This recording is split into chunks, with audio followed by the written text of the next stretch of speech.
ab'iki gihe bakeneye ukuri kw'ijambo ry'Imana. Kurikira YouTube channel yacu umenye ukuri kwa Korani, Suna na Bibiliya. Erega kutamenya birica. Kurikira ibiganiro byacu, kanda like, ukore subscribe ndetse ukore share kugira ngo ubisangize abandi. Bakunzi ba God's Kingdom TVR, tubahaye ikaze nanone mu kiganiro cyacu cy'uyu munsi. Nkuko tumaze iminsi tubagezaho ibiganiro bitandukanye, cyane twibanda ku nyigisho zitari ukuri zagiye zitangwa na Sege mu bintu bitandukanye, ku ngingo zitandukanye, by'umwihariko kuri Bibiliya. Turagarutse kugira ngo nanone tuganire ku bindi mu bimwe mu byo yavuzeho, nanasubiramo impamvu ituma tugaruka kuri ibi. Nuko Yesu yaduhaye inshingano atubwira neza yuko mu gihe cy'imperuka hazaza abigisha b'ibinyoma, hazaza abahanuzi b'ibinyoma bashobora kuyobya abantu benshi, ndetse Daniyeli waravuga ngo bazayobya n'intore niba bishoboka. Reka nifashishe amagambo ari muri Bibiliya akurikira. Uyu munsi niyo nifuje gukoresha amagambo aboneka mu rwandiko rwa kabiri rw'Abakorinto, igice cya 11, duhereye ku murongo wa mbere kugera ku wa 4, ngira ngo biradufasha. Haravuga ngo, icyampa mukanyihanganiraho hato ku bupfu bwanjye, nyamuneka munyihanganire, kuko mbafuhira ifuhe ryo mu buryo bw'Imana, kuko nabakwereye umugabo umwe ari we Kristo, ngo mubashyingire mumeze nk'umwari utunganye. Ariko ndatinya yuko nk'uko ya nzoka yohesheje Eva uburyarya bwayo, ari nako intekerezo zanyu zayobywa, mukareka gutungana no kubonera bya Kristo. Kuko iyo haje umuntu ubabwira Yesu wundi tutababwiye, mukakira undi mwuka mutakiriye mbere, cyangwa ubundi butumwa mutemeye, mumwihanganira mubikunze. Ariko njye ko mutanyihanganira, kandi nibwira yuko izo ntumwa zikomeye cyane zitandusha na hato. Nubwo ndi umuswa mu magambo, hano aravuga ngo nubwo ndi umuswa mu magambo, si ndi umuswa mu bwenge, kandi ibyo twabiberekeye muri byose imbere ya bose. Mbese ye nakoze icyaha ubwo nicishije bugufi ngo mushyirwe hejuru mbabwira ubutumwa bwiza bw'Imana ku buntu? Ndagira ngo ngaruke hejuru gatoya ku kantu Pawulo yavuzeho muri iki gice, avuga ku kuba hari umuntu ushobora kuza akababwira Yesu wundi utandukanye n'uwo ba Pawulo babwirizaga. Aka kantu ndifuza ko buri wese aza kugatekerezaho. Yesu wundi tutababwiye, ese bashobora kuba benshi? Twese iyo tugiye muri Bibiliya tuzi neza ko Yesu Kristo wavuzwe n'umwe. Iyo tugiye mu buzima busanzwe, ngira ngo hari n'abandi babayeho, ariko Yesu Kristo ni umwe. Gusa iki Pawulo yavugaga nuko hashobora kuza Yesu wundi, abantu bakavuga Yesu wundi utandukanye n'uwavuzwe n'uwo bo babwirizaga. Nibutsa yuko ba Pawulo iyo tugiye muri Bibiliya dusanga babwirizaga Yesu Kristo wabambwe, agapfa, akazuka, kandi akazuka kugira ngo heshe ubugingo abamwizera bose. Pawulo amuvugaho yaravuze ngo dufite ibyiringiro by'uko iyazuye Kristo izazura n'imibiri yacu ipfa. So kugira ibyiringiro by'uko Imana yazuye Kristo, tukizera ko yamuzuye, ibyo ngibyo ni ikimenyetso ntashidikanywaho cy'uko ifite n'ubutware, ifite n'ububasha bwo kuzura abapfuye. Iyo rero haje umuntu uvuga yuko Kristo atapfuye, Kristo atigeze abambwa, Kristo atigeze azuka, uwo muntu abavuze ikinyoma gitandukanye n'ukuri. ku ruhande rumwe ashobora kuvuga ukuri kubera yuko ubumana bwa Kristo ntabwo Yesu yigeze apfa mu bumana bwe, ahubwo hapfuye umubiri we, kuko nk'uko tubisoma mu byanditswe, Kristo yigize umuntu kugira ngo abe igitambo gishyitse, abe igitambo gitunganye rwose, igitambo gitunganye rwose. Nkunde kubibwira abantu, ibitambo bya kera ntabwo byashoboraga gucungura ubuzima bwanjye, ntabwo byashoboraga gucungura ubugingo bwanjye. Kubera iki? Ubuzima bwanjye bubirusha agaciro, ubugingo bwanjye burusha agaciro amaraso y'intama, burusha agaciro amaraso y'amatungo yandi, burusha agaciro inuma z'intungura. Ndenze ibyo ngibyo, ikiremwa muntu kirenze ibyo ngibyo. Niyo mpamvu kugira ngo umuntu acungurwe hagombaga kuboneka igitambo gitunganye rwose. Nk'uko kera Imana yari yategetse abantu, ibabwira neza yuko kugira ngo ukizwe, kugira ngo ubabarirwe icyaha cyawe, mu mategeko ya Mose murabizi neza yuko batambaga ibitambo kugira ngo niba wakoze icyaha ababarirwe.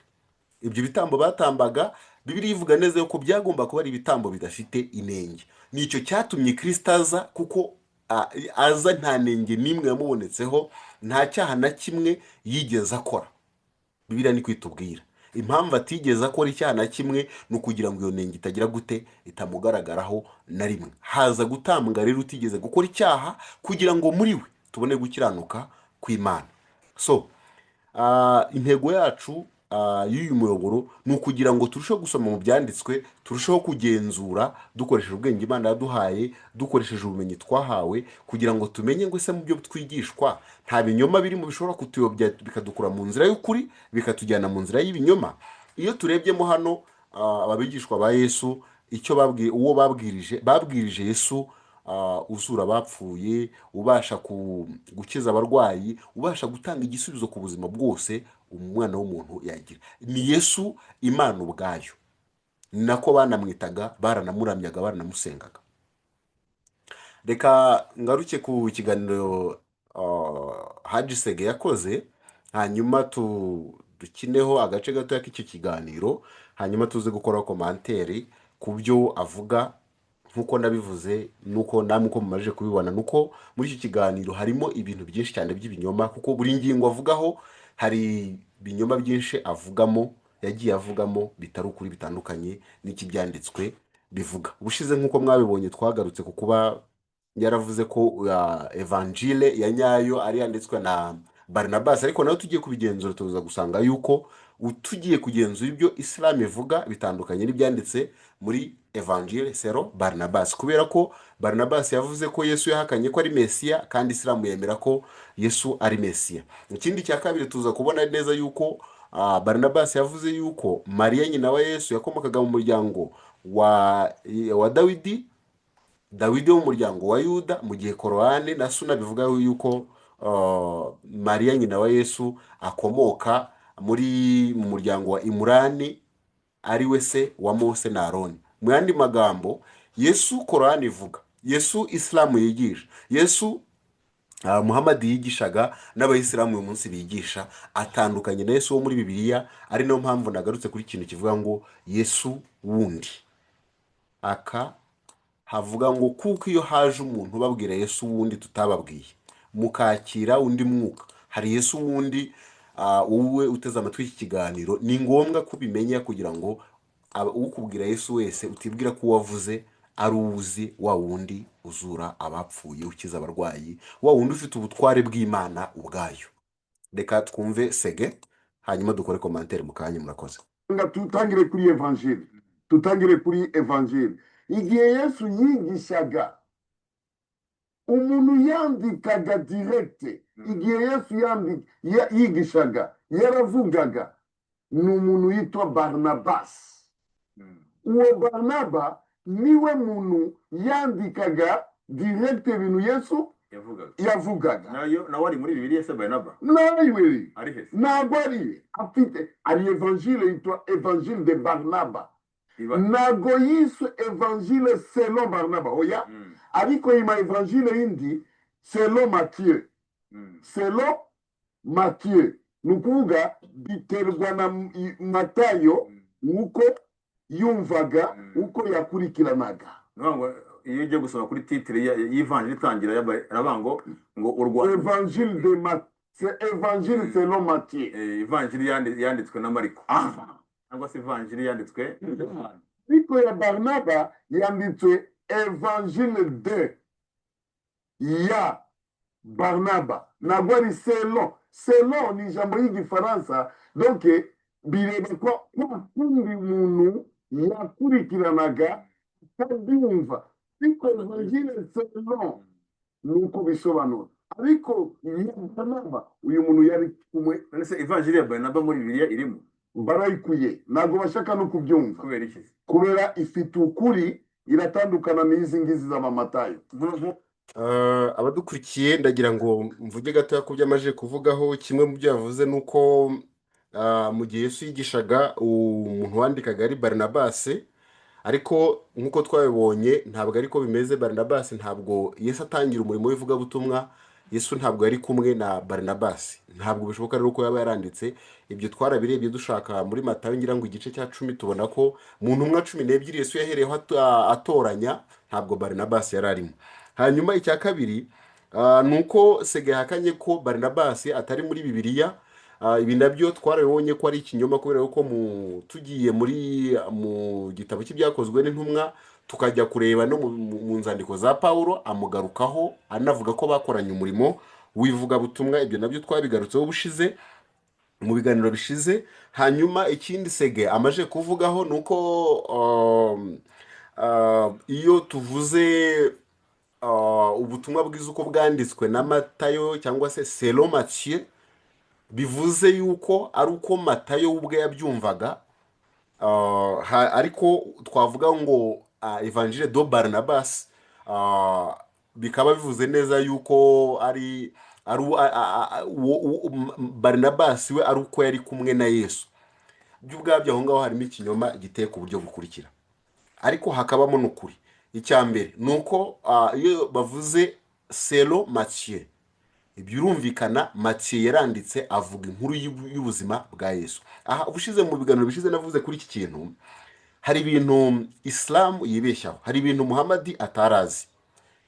Muri ibyo harimo iki ngiki, ntabwo yarazi icyo ijambo Evangile rivuze, ndetse n'uyu munsi abayisilamu hafi ya bose ubabajije ntawakubwira Evangile icyo ari cyo. Ariko reka ngerageze kubivugaho. Evangile bwari ubutumwa bwiza cyangwa se inkuru nziza abantu bari biteze yo gucungurwa kw'Abisirayeli. Abisirayeli bari bategereje umucunguzi, iyo niyo nkuru nziza bari bategereje. Ngira ngo kubasoma Korani mushobora gufata urugero iyo bavuze kuri Zakariya n'umugore we, igihe bari bategereje Yahya cyangwa se Yohana. Korani ivuga neza yuko yahawe inkuru nziza nubwo yarageze mu zabukuru, amaze igihe kinini atarabyara. Inkuru nziza yahawe niyo umwana yaragiye guhabwa.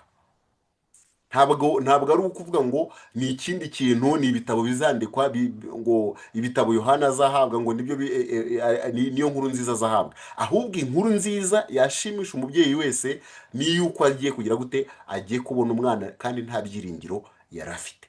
Hanyuma rero ubutumwa bwiza ku bakristu, ku Bayahudi, nuko bari bategereje umucunguzi ari we Mesiya. Mesiya akaba ari nacyo gisobanuro cy'iki cy'uwasizwe ariko asigiwe kuba umwami n'umukiza. Hanyuma kuri iki ngiki iyo tuvuze ngo Evangile selon Matthieu, nuko icyo bivuze ntabwo ari uko yabyanditse uko abyikuriye mu mutwe, ahubwo arandika akurikije ibyo yabonye n'amaso ye, ibyo yumvishe. Ngira ngo dukoze ubushakashatsi ho gatoya muri Bibiliya dushobora kwandikamo yenda urwandiko rwa mbere rwa Yohana. Mu minsi yashize nagerageje gusomaho ayo magambo. Yohana, urwandiko rwa mbere rwa Yohana igice cya mbere. Tugiye gukora ubushakashatsi muri iki gice, turabona ko Yohana iyo avuga kuri Yesu amuvuga ate. Aravuga ngo uwahozeho uhereye mbere na mbere, akavuga ngo uwo twumvishe, uwo twiboneye n'amaso yacu, kandi uwo twitegereje intoki zacu zikamukoraho, ari we jambo ry'ubugingo. tubyumve neza, ntabwo arimo avuga ngo ahita amuvuga, ariko tugiye muri Yohana, mu gitabo cya Yohana igice cya mbere aramusobanura uwo ari we. Aha rero aravuga ngo niwe jambo ry'iki ry'ubugingo, akavuga ngo kandi ubwo bugingo bwarerekanwe, turabubona, turabuhamya, kandi none turababwira iby'ubwo bugingo buhoraho bwahoranye na data wa twese, tukabwerekwa. Hanyuma agakomeza ku murongo wa gatatu akavuga ngo ibyo twabonye tukabyumva nibyo tubabwira, kugira ngo namwe mufatanye natwe, kuko ubwacu dufatanije na data wa twese n'umwana we Yesu Kristo. Murabibona ko hano Yohana uyu nguyu Yohana wari intumwa ya Yesu aravuga ko Yesu Kristo ari umwana w'iki, ari umwana w'Imana, bitandukanye nuko Islam igize gute imwigisha. Hanyuma kuri iki ngiki aba ba Yohana ba Matayo bamuvugaga uko bamubonye, uko bumvishe yigisha. Ibyo ngibyo ni transmission bakoze, narration. Iyo tugiye muri Islam ubwo buryo nibwo bwitwa hadith. Iyo tuvuze suna igizwe n'inkuru abantu abasangirangendo ba Muhammadi bagize gute, bagiye bavuga, zivuga ibyo yagiye avuga, zivuga ku buzima bwe, ni biography y'ubuzima bwa Muhammadi. Rero ubutumwa bwiza, ibitabo by'ubutumwa bwiza birimo biography y'ubuzima bwa Yesu, kandi iyo biography buri wese yagiye ayivuga akurikije uko yabibonye cyangwa se uko yabyumvishe Yesu yigisha, cyangwa se abyumvishe kubagize gute, kubabanye na Yesu. Mu babyumvishe bahibereye banditse ibitabo by'ubutumwa bwiza, ubushize twabonye yuko harimo Yohana, uyu Yohana tuvuga hano, hakabamo na Matayo. Hanyuma mu babyumvishe babikuye ku zindi ntumwa za Yesu barimo Luka wabanye cyane na Paulo, hanyuma na Mariko bivugwa ko yabanye cyane na Petero. Ariko dushobora no gukora ubushakashatsi tukaza kureba yenda indi ntumwa yabanye na Yesu yitwa Petero. Yo Petero we mu rwandiko yanditse yavugaga Yesu ate. Dukoze ubushakashatsi yenda Petero dufate mu gice cya mbere turebe uko avuga kuri Yesu. Muri icyo gice naho iyo tugiye kureba murabona neza yuko hano Petero aravuga ngo Imana y'umwami wacu Yesu Kristo ariyo na se. Bivuze ko hano Petero nawe yemeraga ko Yesu ari umwana w'Imana.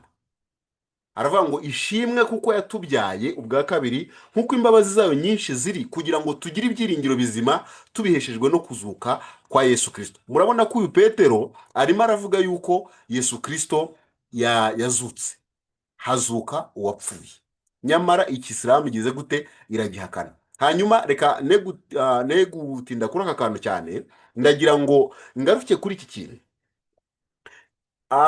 Sege avuze neza yuko Barnabas, kuvuga evangile do Barnabas, bivuze ko Barnabas yari kumwe nande na Yesu. Mu ntumwa 12 ntabwo Barnabas yarimo, bityo ntanashobora kuba ariwe wandikaga ibyo Yesu yavugaga. Banditse bakurikije uko babibonye, ntabwo ari uko Yesu akiri ku isi abantu bahise batangira kwandika ibitabo. Icyo ni ikinyoma, ntabwo ari ukuri. Kandi Yesu ntabwo yahawe igitabo kije kiri fizike gifatwa mu ntoki, oya, yaje ubwe ari ijambo ry'Imana, yaje ari ijambo ry'Imana. Niyo mpamvu muri Korane, kubera ko Muhammad atarabisobanukiwe, yafashe amagambo yo mu butumwa bwiza, ahita avuga ko Yesu ari the word of Allah and his spirit. Word of Allah.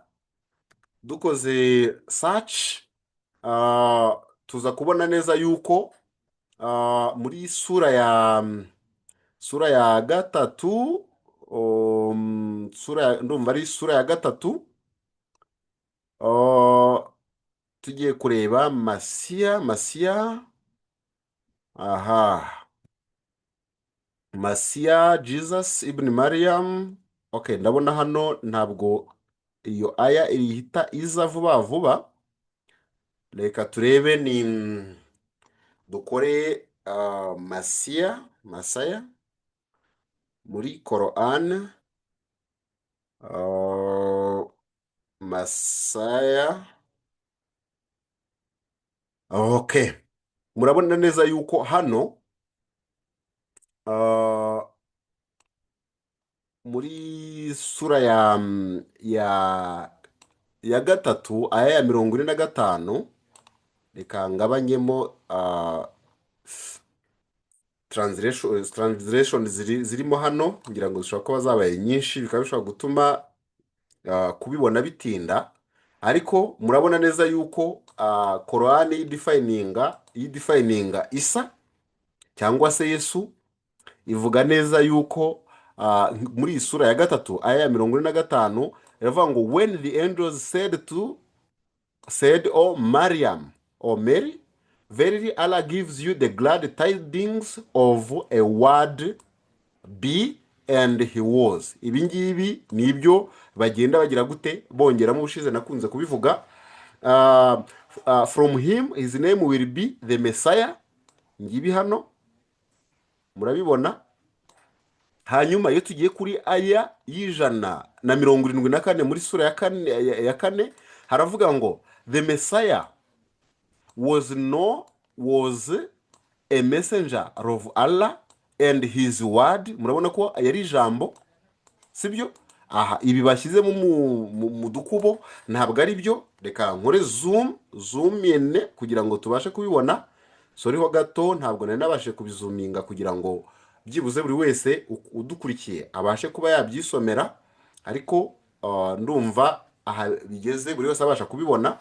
Murabona ko hano baravuga ngo all people of the scripture do not exceed the limits in your religion, nor say of Allah aught but the truth. The Messiah, son of Maryam, was a messenger of Allah and his word. Murabona ko hano Korani ivuga ko Yesu ari ijambo, which he bestowed on Maryam, and the spirit, nanone bakavuga a spirit between brackets ruh, created by him. Ibi ni uku nguku Muhammadi we yabyumvaga. Kubera iki ibi bintu Muhammadi yabyanditse atya? Iyo tugiye gushize twakoze search muri suna, tuvuga ku muntu witwa Waraka, ari nawe bivugwa neza yuko yahamije ko Muhammadi ari umuhanuzi. Waraka bivugwa neza yuko uyu Waraka yajyaga asoma gospels, hanyuma ngo akazihindura mu Cyarabu. Hanyuma bivuze ko message yakuraga izi message yakuye mu butumwa bwiza ari nazo Muhammadi yahereyeho yandika. Ariko kubera ko Waraka yapfuye, Muhammadi aribwo yitangira guhishurirwa, ntabwo higeze haboneka umwanya wo kugira ngo Muhammadi asobanukirwe ibi bintu. Bivuze ko ibintu yagiye byandika atabisobanukiwe.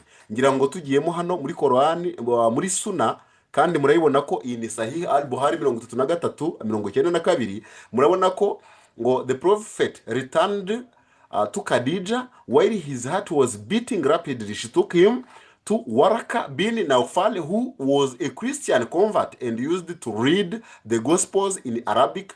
Waraka asked the prophet, "What do you see?" When he told him, Waraka said, "That is the same angel who Allah sent to the prophet Moses. Should I live till you receive the divine message, I will support you strongly." Aha, murabibona neza yuko uyu Waraka niwe wavuze neza yuko wabwiye Muhammad, amubwira yuko uwo yabonye ari marayika wagize gute, waje wari wiyeretse Muhammad. Ibi nabwo murabona ko nindi Sahih al-Buhari 4953. Nanone murabona ko bagaragaza ko uyu Waraka yaramaze igihe gito ahindutse umukristo mu gihe cya mbere yuko Islamu iza. Hanyuma ngo akaba yarajyaga yandika mu Cyarabu, afata ubutumwa bwiza akagenda bushyira mu Cyarabu. Hejuru bavuze ko yabusomaga mu Cyarabu, ariko hano turabona ko yari yaratangiye kubwandika. Kandi hano bakavuga ngo he used to do it as much as Allah wished him to write. Bivuze ngo n'ubundi yari message ara ari nako ari oda arayamuhaye. By the way, aha dukwiriye kwibaza kubera iki ara yaba yarahaye waraka iyi mission agahita anazana undi muhanuzi uza gusimbura message. Ikindi cya kabiri, niba yaramubwiraga kubyandika ni uko ubutumwa bw'icyo gihe bwari intact, ntabwo bwari bwarigeze buhindurwa, bitandukanye n'ibinyoma abayisilamu babeshya ko ibitabo by'ubutumwa bwiza atari ibitabo biva ku Mana. Murabibona ko hano tugiye gusoma hano turabona ngo Waraka bin Nawfal, the son of Khadija's paternal uncle, Waraka had been converted to Christianity in the pre-Islamic period and used to write Arabic and write of the gospel in Arabic as much as Allah wished him to write. Niba abisilamu bemera ko Allah ari Imana, akaba ari wari wategetse hano Waraka kwandika ubutumwa bwiza abushyira mu cyarabu. Mu yandi magambo bivuze neza yuko ubutumwa bwiza icyo gihe nta kibazo bwari bufite mu gihe cya Muhammad, niba butandukanye n'ubwo dufite uyu munsi. Mu yandi magambo bivuze ko Waraka ari we watangiye kwandika Korani, bityo Muhammad akaba ari byo yahereyeho ashyira muri Korani. Tukaba tutavuga neza yuko rero Muhammad ari we wenyine wanditse wahishuriwe Korani, ahubwo yaba yarafatanije nande na Waraka. Ngo yari umusaza kandi ngo ntiyarakibona. Uyu ko atajyaga yerekwa kandi akaba atarabonaga nk'uko mubibona hano, baravuga ngo he was an old man and had lost his eyesight, bivuze ko atarakibona. Khadija said to Waraka, oh my cousin, listen to what your nephew is going to say. Aharamwita mubyara we, ariko nanone akanavuga ko mwishwa we ari nawe ari umugabo wa Khadija. Ibi nabyo ngira ngo uko gushyingiranwa gukwiriye kwibazwaho, kuba yenda dushobora kuzasacinga tukaza kureba ko tugendeye muri Tora niba nta kibazo cyaba kirimo.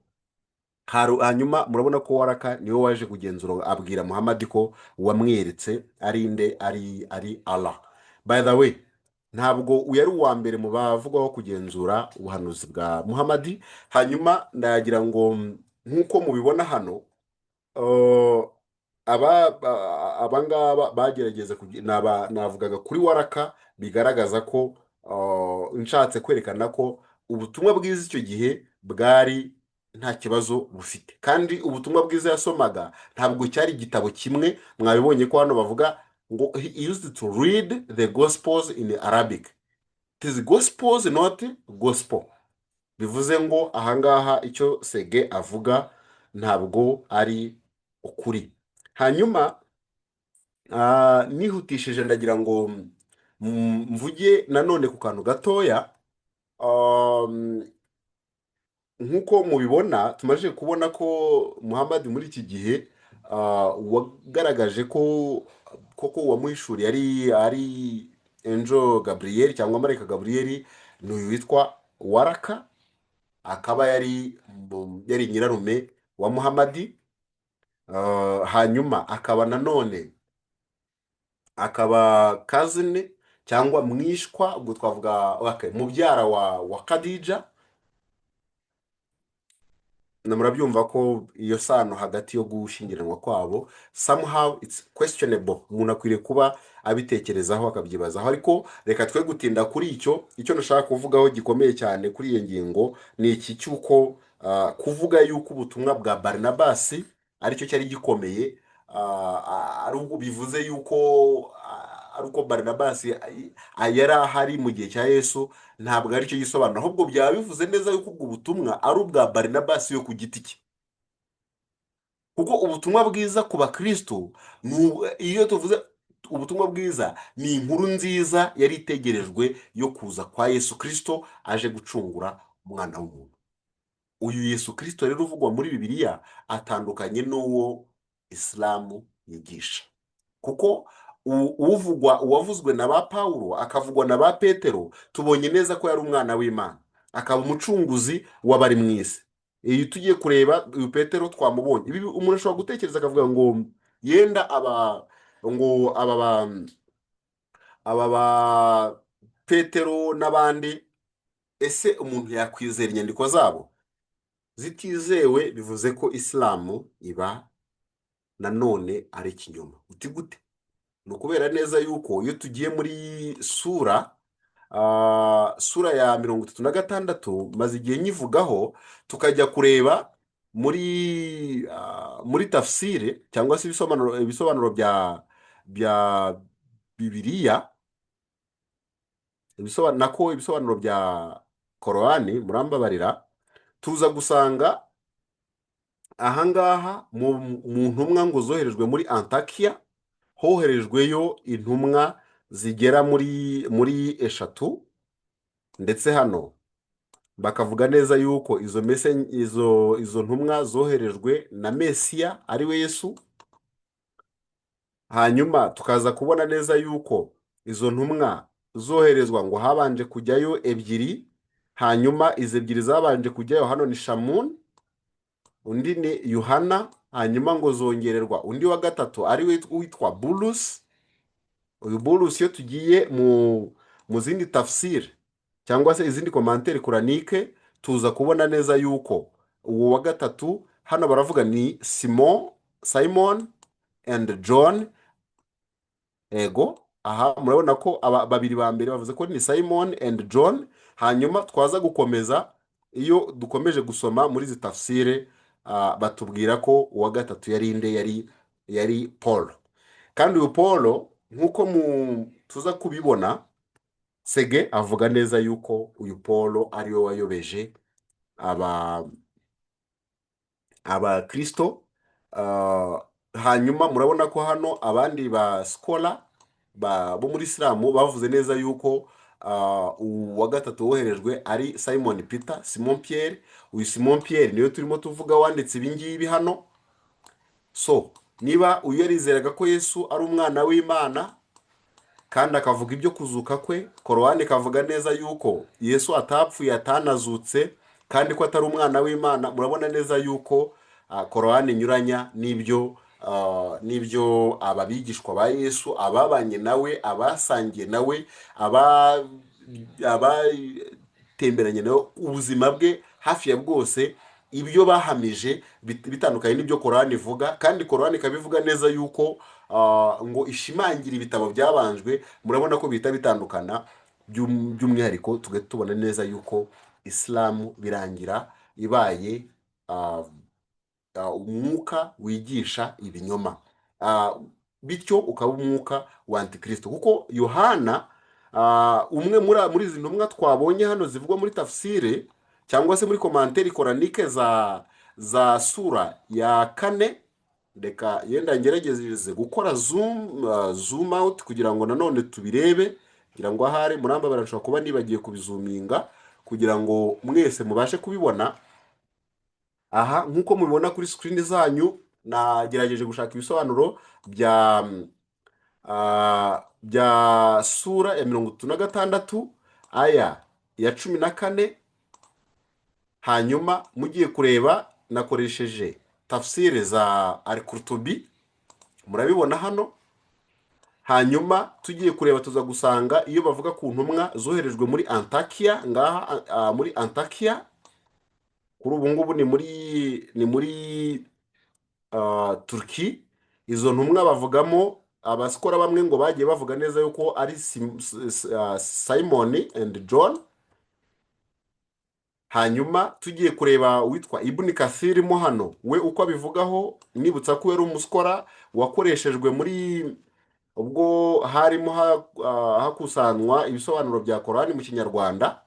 Tugiye kureba uyu we ibyo yanditse, reka mbanze nkure zoom out. Nubwo biri mu Cyarabu, ndagira ngo mbabwire neza yuko ibisobanurwa mu Cyarabu burya bitandukanye n'ibyo bashyira mu Cyongereza, kubera yuko ari byo basanga bigira gute bigongana, bituma hagaragara ibinyoma nyine byigishwa na Islam. Hano turamutse turebye Ibn Kasir we hano avuga iki? Avuga ko intumwa zohereje, the names of the first two messengers were Simon and John, and the name of the third was Paul, and the village was Antioch. Aha murabibona neza yuko na amagambo yo muri Korani. Icyo nkoze no gukoresha Google Translate nkabishyira mu cyongereza kugira ngo tubashe kugira gute kubisobanukirwa. nanibutsa ko iyi website turiho yitwa altafsir.com ni website y'ubwami bwa Jordani, ni website iri official. hanyuma ngira ngo yenda nkozeho gatoya tugiye gukora ubushakashatsi kugira ngo mubone itandukaniro nanone riri muri ibi bintu basikora bagenda basobanura n'ukuntu batandukanya, kandi ikigaragaza nyine ko ari ibinyoma nuko iyo ugiye kureba ko umuntu avuga ukuri ureba niba hariho guhuza ku buryo inkuru zivugwa.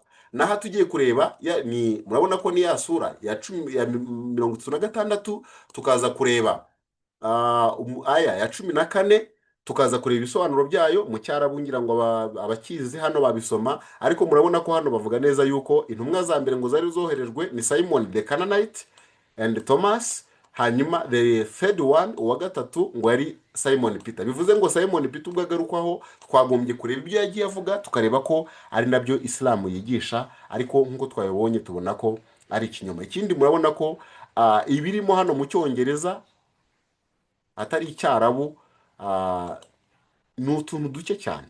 bivuze ngo Islamu batabasha kumva Icyarabu cyangwa bakaba batabasha gukora ubushakashatsi byo bamenya ni bike.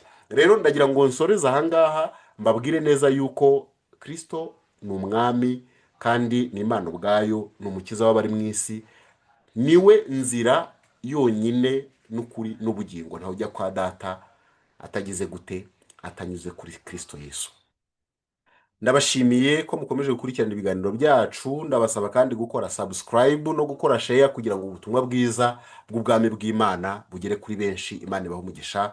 Ciao ciao. ab'iki gihe bakeneye ukuri kw'ijambo ry'Imana. kurikira YouTube channel yacu umenye ukuri kwa Korani, Suna na Bibiliya. erega kutamenya birica. kurikira ibiganiro byacu, kanda like, ukore subscribe ndetse ukore share kugira ngo ubisangize abandi.